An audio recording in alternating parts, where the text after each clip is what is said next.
Bonsoir à tous, que Dieu soit béni pour ces chants. Merci à Mathieu Mélodie et aussi à Thierry pour ce témoignage. Et on prie pour que, au travers de tout ce qui est fait, tout ce qui est dit, une seule chose puisse arriver dans votre vie, c'est que vous puissiez rencontrer Jésus-Christ, car il est l'assurance, l'espérance d'une vie de paix, de grâce, de joie et de connaître Dieu, ce Dieu merveilleux, ce Dieu parfait qui ne change pas et qui est invariable. Que son nom soit béni. Ce soir, je vous invite à lire avec moi un passage dans le Nouveau Testament, dans l'Évangile de Luc, chapitre 16, verset 19.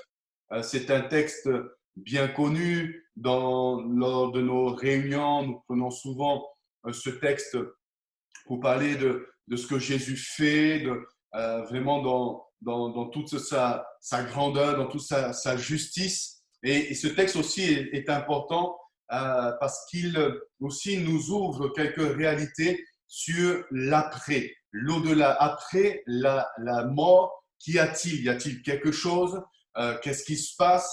Et c'est bien de savoir ce que la Bible dit. Bien aimé, je ne sais pas quelle est votre croyance, quelle est votre réflexion, quel est votre raisonnement vis-à-vis de après la mort. Et en tout cas, je voudrais vous inviter à lire ce que l'évangile de Luc tente de décrire. Il ne décrit pas tout, bien sûr, mais en tout cas, il donne certains détails.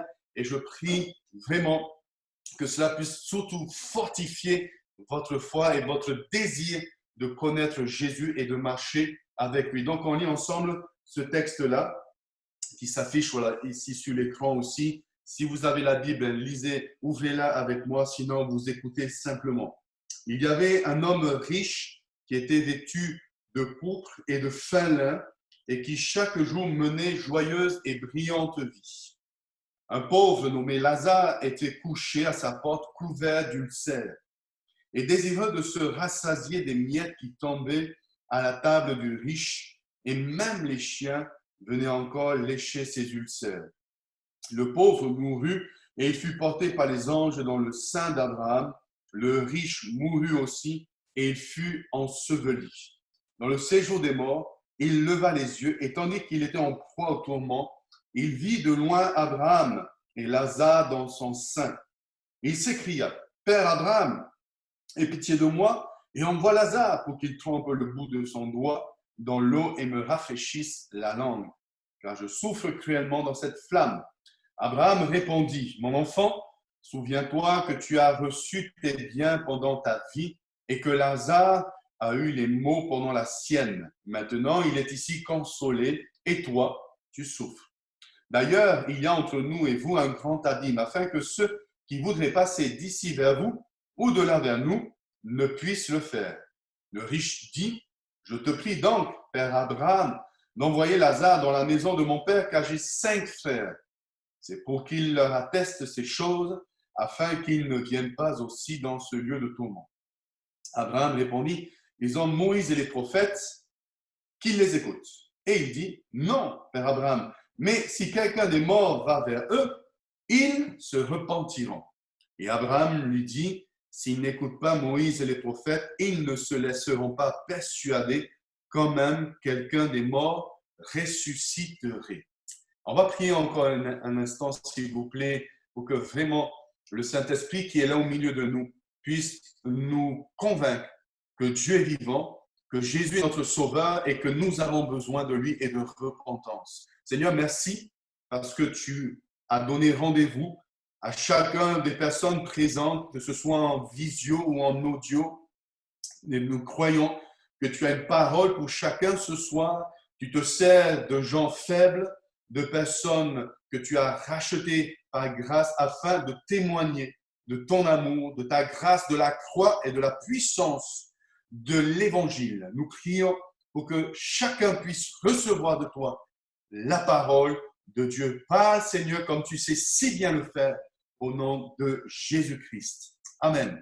Donc voilà un texte qui est très fort intéressant et je vous inviterai à le relire chez vous et surtout voilà, à laisser Dieu vous parler. Il est très intéressant parce qu'il nous montre des réalités que chacun d'entre nous, nous espérons trouver des réponses. Quand après la mort. Qu'il y a-t-il après la mort? Et je suis sûr que vous tous, comme moi, enfants, cette question de la mort était une question que nous essayons de trouver des réponses au travers de nos parents, s'ils avaient des réponses concernant la mort. Et je ne sais pas quelle a été votre éducation, quel a été votre parcours aussi dans vos croyances, dans ce que vous êtes aussi. Mais en tout cas, c'est vrai que cette question de la mort soit nous effraie, soit nous provoque des angoisses, des cauchemars, provoque une peur. Mais pour nous, en tout cas pour ceux qui ont placé leur foi en Christ, la mort n'est plus un passage, n'est plus un moment dans l'attente ou dans l'angoisse, mais la mort nous est un gain parce que nous savons qu'au travers de Jésus-Christ, nous avons accès à quelque chose de plus grand et de plus glorieux que ce que nous pouvons connaître ici-bas sur cette terre, parce que Jésus a dit que quand il monterait au ciel, et il est monté au ciel, il préparera une demeure, une maison, quelque chose d'extraordinaire qu'on ne peut comprendre avec notre raisonnement, avec notre intelligence, tant elle est limitée.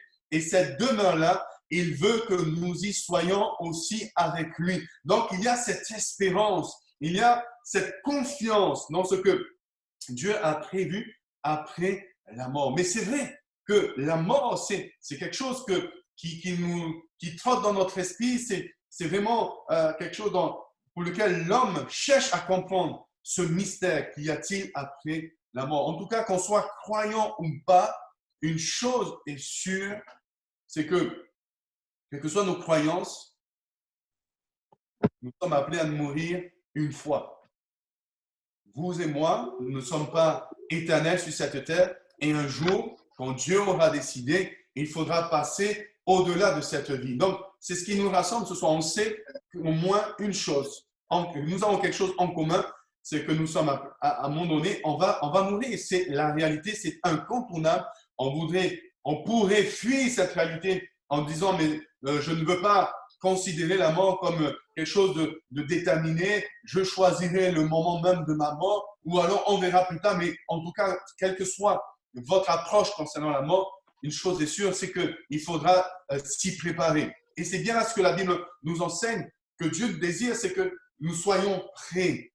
Et la Bible dit dans l'Ancien Testament, dans le livre du prophète Amos, prépare-toi. Prépare-toi quoi? À la rencontre de ton Dieu. Donc, au lieu de fuir cette réalité, au lieu de connaître des angoisses concernant la mort, la Bible t'invite, mon ami, la Bible t'invite à te préparer à déjà rencontrer Dieu, mais aussi à préparer ton éternité. Si je reviens à ce texte de Luc, il est singulier parce que on ne trouve nulle part ailleurs. Les autres évangiles ne mentionnent pas ce passage de Lazare et cet homme riche. Il ne se trouve que dans Luc 16. Et il est aussi complexe parce que dans ce chapitre 16 de Luc, il y a plusieurs thèmes qui sont développés par Jésus. Et il faut l'avouer que ce n'est pas toujours simple à bien comprendre ainsi ce chapitre 16 et particulièrement donc le Lazare avec cet homme riche. Néanmoins, ce qui importe pour nous ce soir, c'est qu'il y a deux réalités. Dieu connaît notre cœur et Dieu nous a laissé, comme il dira à cet homme riche qui est dans son éternité, que Dieu a laissé la loi et les prophètes. Dieu nous a laissé en quelque sorte la Bible pour parler à notre cœur et que Dieu fasse que ce soit, Dieu te parle simplement au travers des Saintes Écritures et que son esprit te révèle qu'il y a quelque chose après la mort, et il y a cette éternité, et cette éternité se prépare aujourd'hui, maintenant, alors que tu découvres la foi, alors que tu t'approches de Dieu. Le Seigneur veut aussi apaiser tes craintes quant à la mort. Dieu veut apaiser tes souffrances concernant la mort. Peut-être aussi, je pense, et je veux prier pour ceux qui, pour eux, la mort est le souvenir de souvenirs atroces parce qu'ils ont perdu un être cher, que Dieu puisse aussi vous apporter cette consolation. Que le Seigneur puisse toucher nos vies ce soir. Alléluia. Le Seigneur Jésus, quand il raconte cette histoire, donc, il veut parler de cette réalité. Mais aussi du fait que il y a deux vies complètement opposées. Il y a d'un côté cet homme riche, aisé, qui a réussi dans la vie, et cet homme, Lazare, on sait son prénom, il s'appelle Lazare, et par contre, ce Lazare, lui, porte toute la misère du monde, il est plein d'ulcères, il a perdu la santé, il est pauvre, il voudrait manger les miettes qui tombent de la table cet homme riche, et ce sont les chiens qui viennent lécher les ulcères de cet homme. Imaginons-nous à la place de Lazare dans cette souffrance terrible, cette solitude, cette pauvreté extrême. Et pourtant, si ces deux vies étaient opposées socialement, financièrement, il y a une chose qui leur est commun, c'est la mort. Les deux meurent. Les deux meurent. Et je veux m'arrêter déjà premièrement sur la vie de cet homme riche. On donne quelques détails. Il était habillé à cette époque comme les rois. Il profitait chaque jour de sa vie. Il prenait du plaisir. Et c'est vrai que quand on s'arrête un petit peu, quand on réfléchit à la vie que mène cet homme riche, on peut là vraiment voir toute la nature humaine, ce que nous sommes réellement, c'est-à-dire une nature loin de Dieu.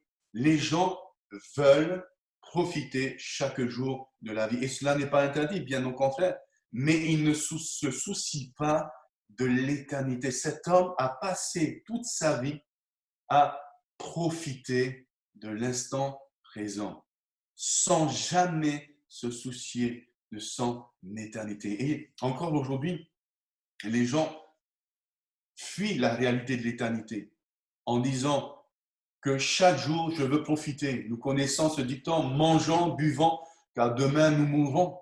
Et les gens ne pensent pas à l'éternité, ne pensons pas qu'il y a après la mort une éternité, quelque chose, la vie continue.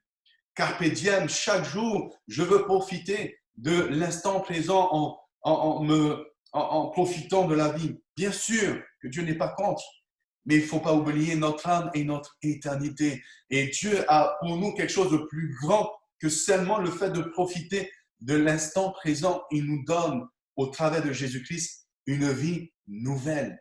Cette vie extraordinaire qui se trouve en Jésus-Christ seul. Et cet homme est passé à côté.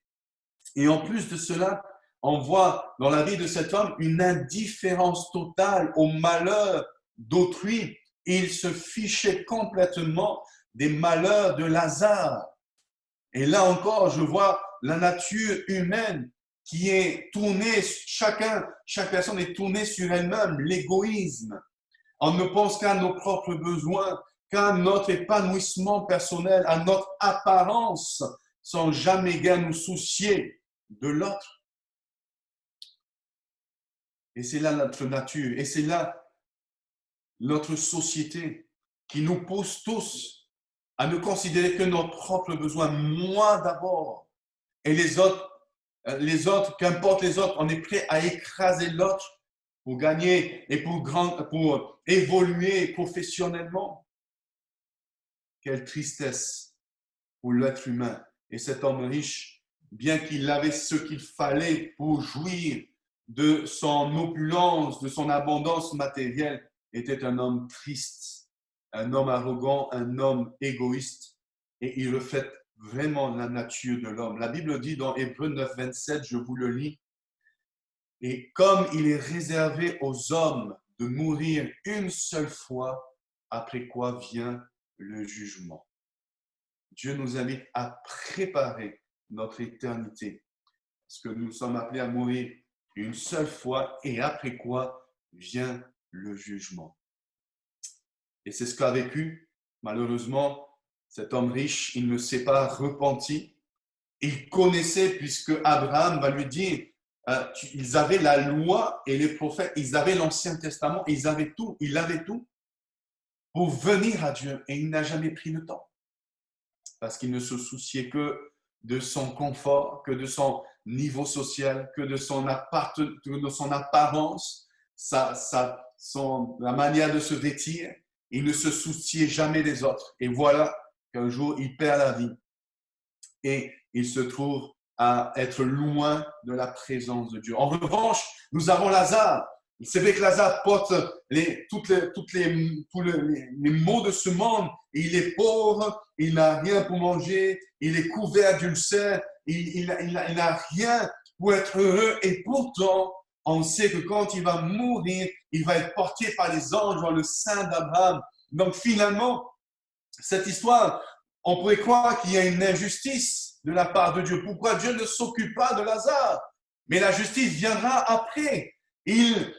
Quand Abraham va parler à cet homme riche dans le séjour des morts, il va le dire, mon enfant, verset 25, souviens-toi que tu as reçu tes biens pendant ta vie et que Lazare a eu les maux pendant la sienne. Maintenant, il est consolé et toi, tu souffres. Il y a une justice toujours de Dieu et sa justice est parfaite. Mon ami, si tu as perdu des biens, si tu as perdu beaucoup de choses sur terre, mais si tu te donnes à Jésus-Christ, si tu te repens, si tu viens à lui de tout ton cœur, sache qu'il devient ta justice. Lazare a souffert toute sa vie. En revanche, il est aujourd'hui consolé. Il est en paix avec Dieu. Quelle grâce, quel privilège de savoir que ici-bas, on subira bien sûr la souffrance, on subira les pleurs, les épreuves, la maladie, le deuil, mais il y a consolation et il y a une justice qui se trouve en Jésus-Christ. Voilà pourquoi Dieu nous invite à croire en lui et à placer notre foi en lui seul dans le nom de Jésus-Christ. Reçois ce soir la consolation, reçois ce soir la justice qui se trouve en Christ. Que son nom soit béni. Donc, cette question de mort, quand même, il faut l'avouer, c'est une question quand même délicate, difficile. Mais nous pouvons aussi regarder à l'exemple de Jésus. À l'exemple de Jésus qui, lui, nous le savons, vous le savez, chers amis, en tout cas, c'est quelque chose qui est ancré dans la culture et dans la pensée des hommes. Nous savons que Jésus est mort. Et si je veux m'arrêter un instant sur cette mort, la mort que Jésus a vécue. Et c'est réellement ce qu'il a vécu, c'est-à-dire qu'il a choisi de donner sa propre vie. Jésus est venu, c'est vrai, un jour sur terre, il a pris la forme d'un homme, c'est Dieu qui se fait homme, il a grandi, il a manifesté la puissance de Dieu par des guérisons, il a enseigné, il a révélé qui était Dieu. Mais un jour, à l'âge de 33 ans, il a décidé ainsi de donner sa vie. Il est monté sur la croix. Il s'est offert publiquement pour chacun d'entre nous. Et c'est important de s'arrêter un moment sur la mort parfaite de Christ. C'est vrai, quand on regarde la mort et quand on lit les évangiles, mais quelle souffrance!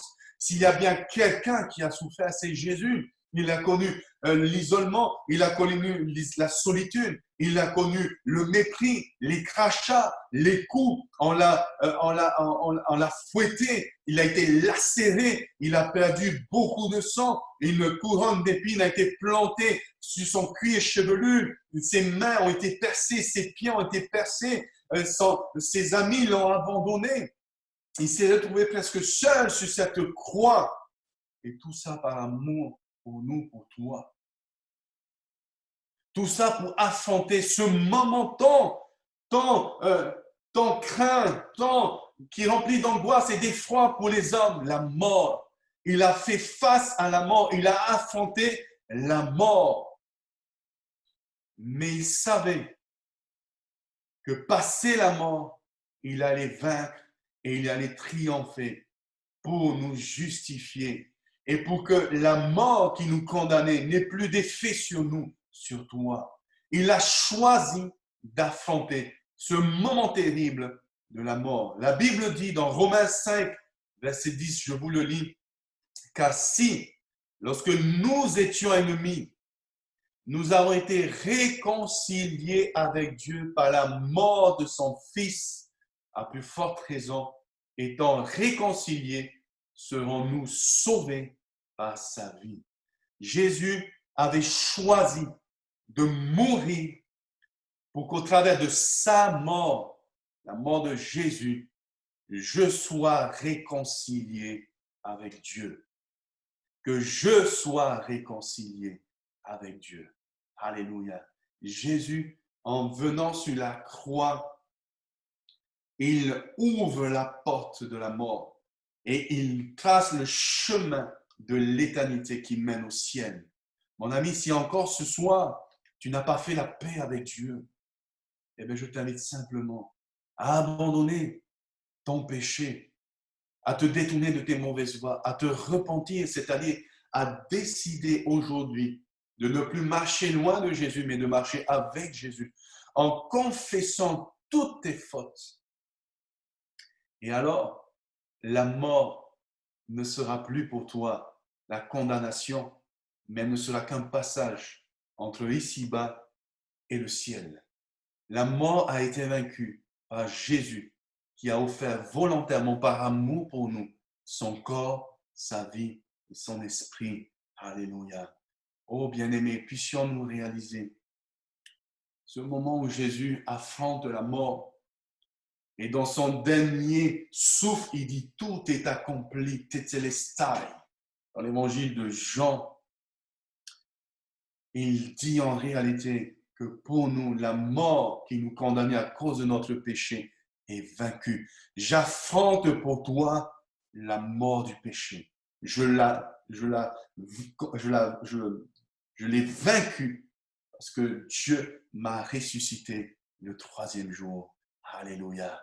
Quelle puissante, glorieuse espérance pour nous que la mort de Jésus. Alléluia. Oui, Jésus, et j'essaie de m'imaginer ce moment où Jésus rend son esprit à Dieu et que pendant 3 jours, il va descendre dans les régions inférieures de cette terre, dans le séjour des morts.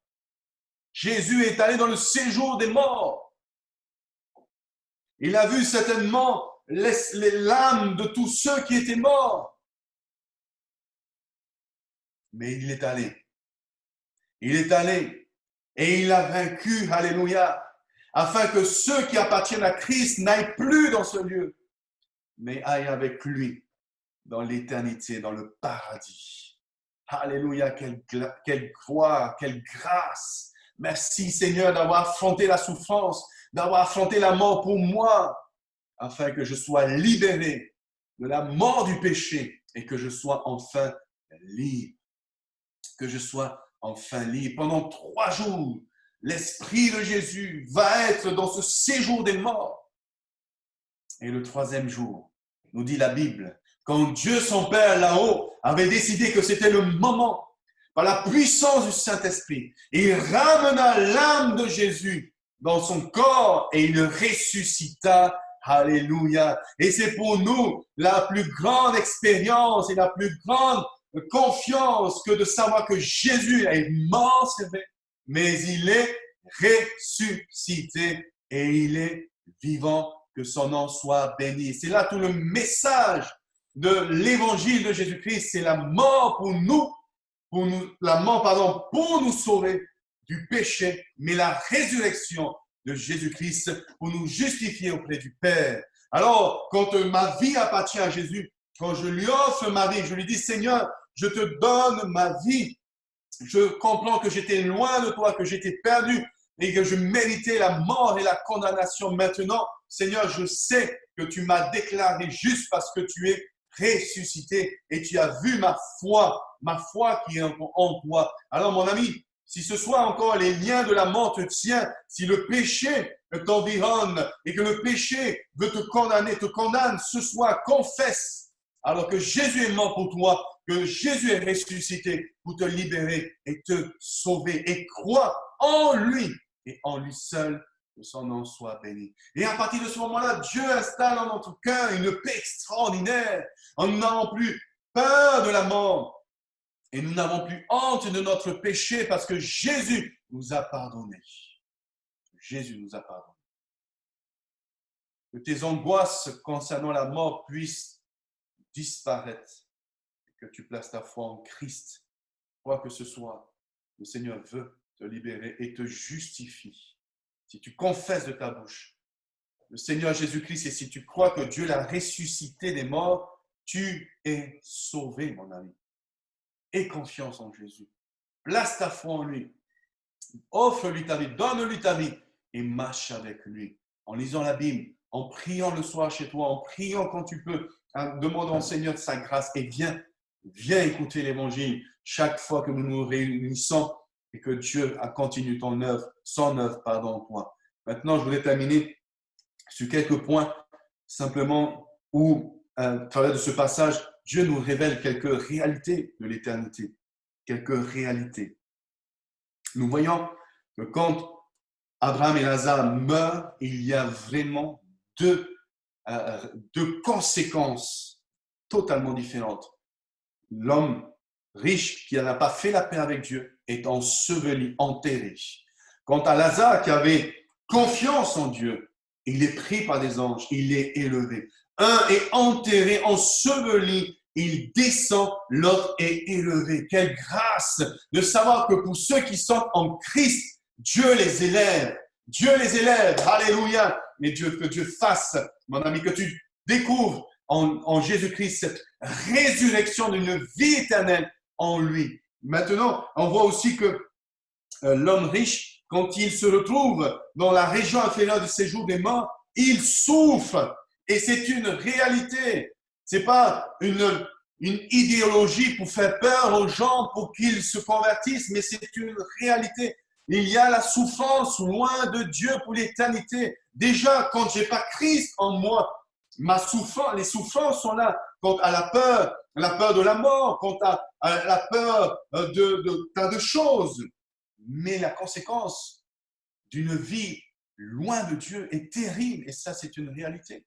Une souffrance. Je souffre, dira-t-il, verset 24, cruellement. Et quand la Bible décrit l'enfer, le feu de la géhenne, un feu éternel de souffrance, c'est un lieu où il y a des pleurs et des grincements dedans. Je voudrais vous dire qu'en réalité, ici, dans ce texte-là, il n'est pas parlé encore de l'enfer. L'enfer viendra après le jugement dernier. Mais là, il est parlé de cet endroit loin de Dieu où la personne souffre cruellement parce qu'il n'est pas avec Christ. Il n'est pas dans la présence de Dieu. Et cet homme est conscient. Il est conscient. Beaucoup de gens pensent que la mort, après la mort, on est inconscient éternellement. Mais non, il y est conscient. Il se rappelle des choses. Donc, imaginez-vous, loin de Dieu, et ses remords, et si j'aurais dû. Ma famille, il pense aux siens, mes frères, mes 5 frères. Quelle souffrance. Et on voit, contrairement à cet homme Lazare qui est dans la paix, dans le sein d'Abraham, il est consolé. Cet homme donc pense à sa famille, il faisait bien, mais c'était trop tard. Et Abraham lui dit, mais ils ont la loi, ils ont l'Ancien Testament. Et cet homme a dit, mais s'il voit un mort revenir à la vie, c'est vrai que souvent on peut raisonner comme ça, si Dieu faisait des choses, alors je croirais. Si Dieu faisait que cet homme ressuscite et qu'il se montre, alors je croirais. Et Abraham va leur dire, mais s'ils n'écoutent pas la parole de Dieu, s'ils n'écoutent pas Moïse et les prophètes, ils ne se laisseront pas persuader. Ce soir, laisse-toi persuader par le Saint-Esprit. Tu as tout ce qu'il faut. Tu as la Bible, tu as le Saint-Esprit qui agit, tu as une église qui prie. Laisse-toi persuader et que la crainte de cette mort puisse ainsi s'apaiser en toi parce que tu auras donné ta vie à Jésus. Alors, on va simplement prier ensemble. Maintenant, je t'invite à prier avec moi. Ouvrir ton cœur à Jésus et laisser le Saint-Esprit agir. Alléluia.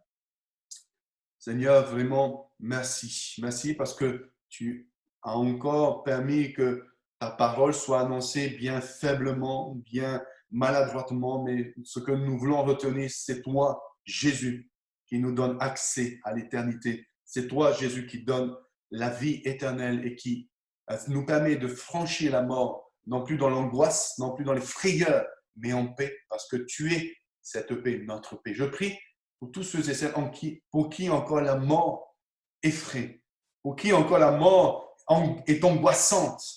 Viens, Seigneur, te révéler comme le Dieu de la vie, le Dieu de la résurrection, et montre-leur combien, quand leur vie est entre tes mains, quand leur vie appartient à Christ, alors la mort n'est plus une fatalité. Mais la mort, alléluia, est juste ce passage entre la terre ici-bas et le ciel avec toi. Je prie pour que tous puissent repartir avec la paix de Dieu, le pardon des péchés et la vie éternelle au nom de Jésus-Christ. Amen. Alléluia. Que Dieu vous bénisse, bien-aimés.